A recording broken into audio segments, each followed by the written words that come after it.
In the Middle Ages, traveling from one place to another was a matter of faith. But carrying gold was a clear suicide sentence. Sea travel seemed quiet and safe, but pirates were merciless. Forests were desolate, and always teeming with ruthless bandits. In the Middle Ages, protecting money was harder than earning it, and all you had to protect you were your sword and your faith. But in the year 1119, 9 wretched knights appeared in the dusty streets of Jerusalem and accomplished with a piece of parchment what swords could not. They managed to rule an age by making money invisible. Today, we delve into the origins of that mysterious order the Medici family pursued for years. In a 9-year silent excavation beneath Solomon's temple, we uncover what they were truly after, how they transformed sealed checks, the first swift system in history, into a bloody weapon, and how, using ancient knowledge from the Shadow Council, they turned kings into debt slaves. This is not just a story about a religious order. It's the untold story of one of the most mysterious underground organizations of medieval history, one that laid the foundations for our current financial obligations. If you're ready, meet the Knights Templar. Welcome to the mysterious pages of the Archive of Golden Thrones.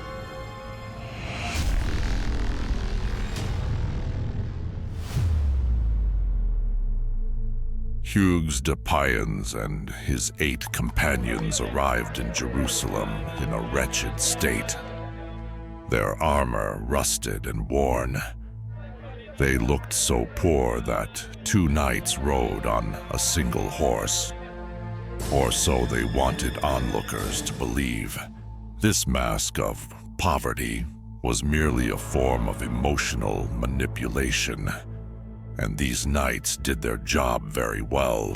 The Knight Templar did not ask King Baldwin II of Jerusalem for gold in return for their services.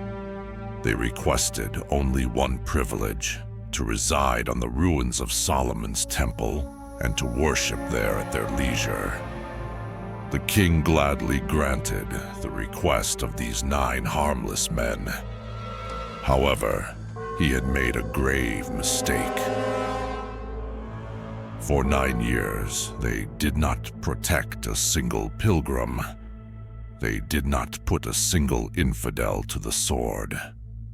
For 9 years, they dug secretly, hidden from the world's eyes. But their eyes were not only on what lay beneath the earth. They were recruiting followers, and the number of soldiers in the order was steadily increasing. The Templar network, thanks to the Grand Masters, had already begun to infiltrate the gold vaults of Constantinople, the heart of the world, and the ornate trade routes of the Silk Road. Even in those early years, while they searched the dark tunnels beneath the temple for the mystery that would change the course of history. Outside, they were planning how to tame the glory of Byzantium and the wealth of the East through debt. They weren't after gold, they were after knowledge, heavier than gold, sharper than a sword. So, what did they find in that pitch darkness after 9 years? Who gave the knights these dark coordinates, and why? The answer was the Shadow Council, hidden in the depths of history.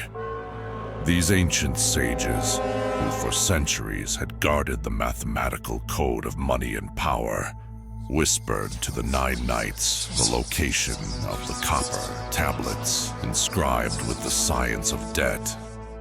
The sages needed an armed force, and the Knights needed a noble purpose.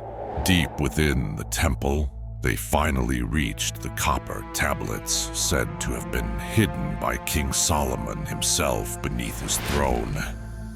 King Solomon had sealed this dark knowledge beneath his throne to prevent it from leading humanity astray. But this secret was known not only by the king himself, but also by the masters who had been waiting in the shadows for centuries. The Dark Council had given the Knights not only the numerical knowledge of the West, but also the ancient poisons of Rome and the secret trade routes of the East. And their master whispered this dark doctrine to them.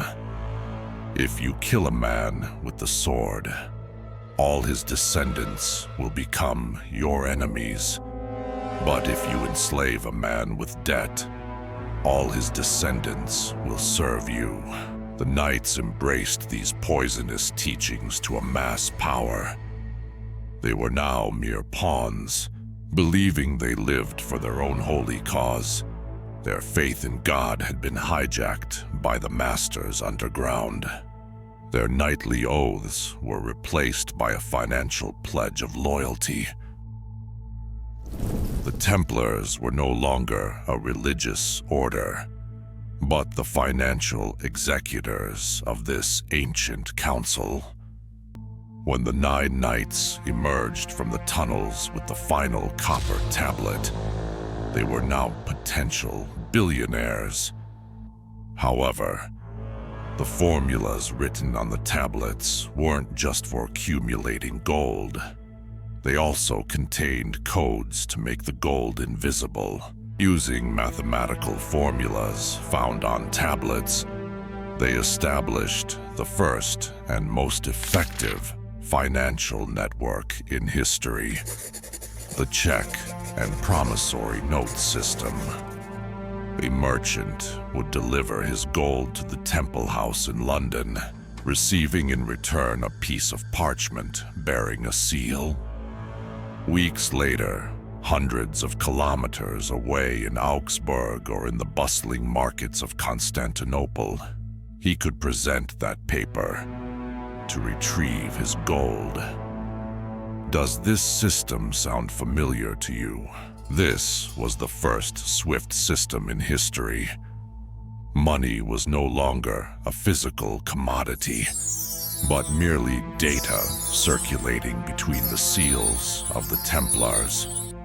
Even in secret negotiations with the Seljuk sultans on the Anatolian steppes, these sealed papers were valid, while the footsteps of the Ottoman spirit, newly emerging but destined to shake the world of the future, could be heard from afar.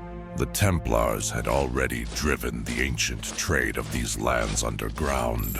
This system confiscated the gold on the spot, stored it there, and gave people pieces of paper in return. Thus, the system transformed the Templars into an authority above the states. The tax exemption granted to them by the Pope at the Council of Troyes in 1128 was nothing more than the blessing of this invisible financial network. The ancient council underground, thanks to the Knights Templar, was now signing the deed to the earth. Thanks to the knowledge they acquired, the Knights did not remain confined to Jerusalem.